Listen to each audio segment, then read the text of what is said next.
ആരാധിക്കുമ്പോൾ അവതാരം പാടിടാം. ആ പൂജിതമാം രക്ഷാനാമം വാഴ്ത്തിപ്പാടാം. ആ പദമലരിൽ താണു വീണു വന്നിച്ചിടാം. ആത്മനാഥ ഞാൻ നിന്നിൽ ചേരണം. എൻ മനസ്സിൽ നീ നാൾ വാഴണം.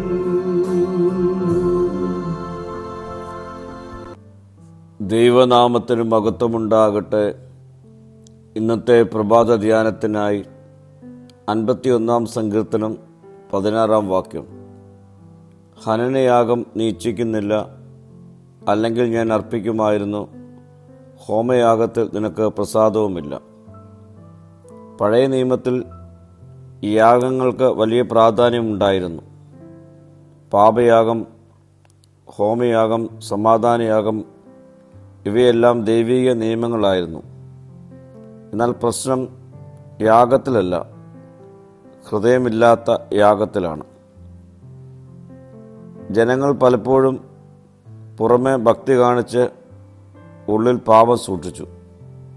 വായിൽ സ്തുതി പറഞ്ഞു, ഹൃദയം ലോകപ്രകാരം ആയിരുന്നു.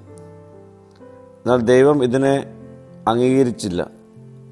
ദാവീദ് ആദ്യം തൻ്റെ തെറ്റ് മറച്ചുവെച്ചു. എല്ലാം ശരിയാണെന്ന രീതിയിൽ ജീവിച്ചു. എന്നാൽ ഉള്ളിൽ സമാധാനമില്ലായിരുന്നു. നാഥാൻ പ്രവാചകനിലൂടെ ദൈവം ഇടപെട്ടപ്പോൾ ദാവീദ് തൻ്റെ തെറ്റ് മനസ്സിലാക്കുന്നു. പാപം മറച്ചുവെച്ചാൽ രോഗം പോലെ വളരും. ഏറ്റുപറഞ്ഞാൽ സൗഖ്യം ലഭിക്കും. ദൈവം നോക്കുന്നത് നമ്മുടെ ഹൃദയമാണ്. നമ്മുടെ വാക്കുകൾക്ക് അപ്പുറം നമ്മുടെ ഹൃദയത്തിൻ്റെ ഉള്ളിലെ മനോഭാവം അവൻ കാണുന്നു. ദാവീദ് തൻ്റെ പാപജീവിതം ബോധ്യമായപ്പോൾ യാഗം അർപ്പിക്കുന്നതിന് പകരം അവൻ തകർന്ന ഹൃദയത്തോടെ ദൈവസന്നിധിയിൽ വീഴുന്നു.